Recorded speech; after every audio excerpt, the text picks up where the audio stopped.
Okay, I'm trying to block that stupid light. Do what I gotta do here. I'm just getting ready to head out. I didn't head out today. Just nothing going where I wanted to go, so I just kicked it at the house, got some things done. Hey, best part about being an owner-operator. You go when you want to go, not when they tell you to go. Roger, Roger. So, tomorrow we're going to head Blytheville to Rockford, and then I got a load of shingles back to Springfield, and then I'm going to head over to Blytheville to preload for next Monday. Text. This phone's always going. For Detroit. So I'm pretty booked up from tomorrow all the way into next week. So that's about as far out as I schedule stuff. That's usually further than I schedule stuff. But anyways, I'm going to call these viewer choice or whatever. I don't know what I'm going to call them. Viewer questions. I got some questions, so I'm just going to do some short videos to try to answer them. There's another text. Anyways, I had a question. Driving tips for when you're pulling a flatbed. It's pretty simple, man. Just slow down. You cannot pull a skateboard with stuff tied to the deck like you're some flip-flop in a white Volvo running bumper to bumper through Chicago traffic, or any dry van flip-flop. Because that stuff falls over in dry vans, you just don't see it. But you see it when the receivers open the door. Luckily, it doesn't go anywhere, and it's pallets of stuff, but it's not big beams or something like that. So basically, you cannot be jamming on the brakes, so you can't be falling. You got to give yourself more following distance. I've done these videos. The most dangerous thing you'll ever haul is not steel coils. It is steel pipe or tubing, because that stuff can slide. More guys get hurt and killed in the flatbed world by steel pipe and tube than anything else. So you got to be really careful with that, especially, and I have videos on that. That needs to be secured correctly with belly wraps, or you are just writing checks your body can't cash. That is not for a beginning flatbedder. I can't tell you enough. Do not pick up a load of pipe until you've been at it a while or had some really good training, because that is a good way to hurt yourself or somebody else. But basically, even lumber, you can't jam on the brakes, so you need to give yourself more following distance, and it's very aggravating because cars and flip-flops are going to constantly weasel their little way in there. They don't understand. How come he's not on the bumper of that truck?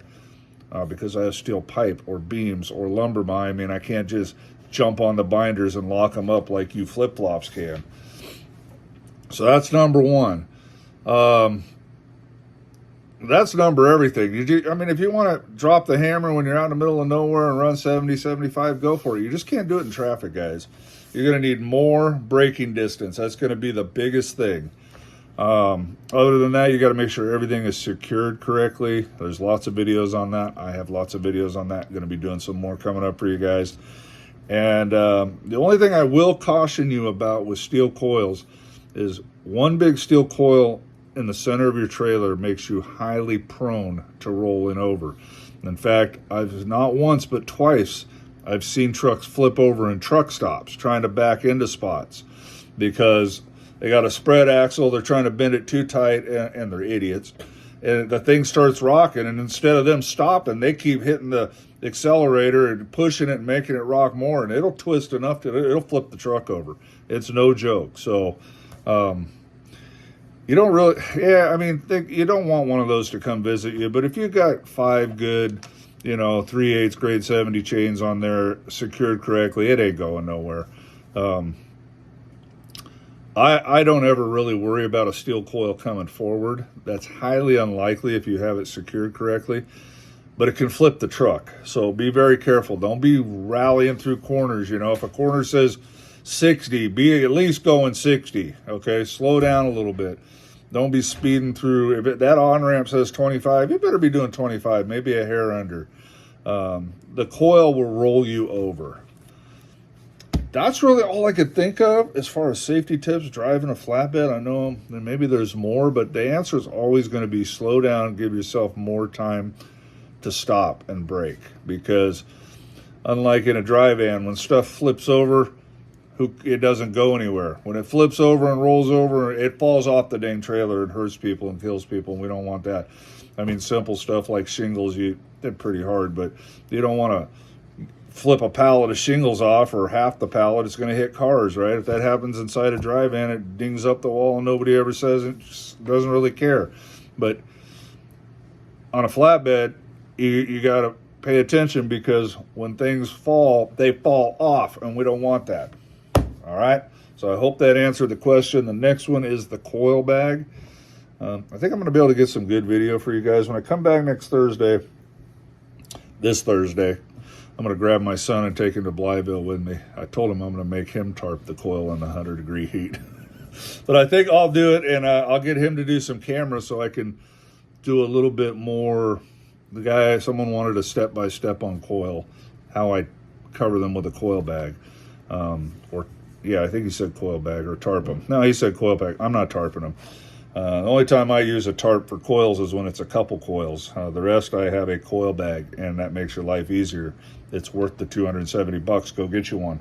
If you're going to haul coils every week like I do, sometimes that's all I haul. It's just coils all week long. It's like musical coils. Take a coil here, take a coil there. I mean, it's a crazy business we work in. All right, you guys, I'm going to go eat some dinner. I got my loads all planned out here, and we're going to head out in the morning. I was going to head out early, but I got some stuff done, and then I was mowing along the edge of the woods for my wife because she don't like it. Those are spiders and bugs and snakes, oh my, over there. Anyways, the belt come off our big mower, so I put it back on and tightened it up. It's just done. It lasted a little bit longer and then it broke, so I got to go get one. I got one at the farm store down here, but it's $110 for that big old belt. So anyways, they open at 8, so I'm going to get that going so she can mow. She loves mowing, and I should be out of here by 9:30, 10 in the morning. So, all right, I hope that answered the question you were asking. If not, tell me in the comments, no, dummy, I meant this, and I'll try to redo it for you. All right, you guys, God bless you. Bye now.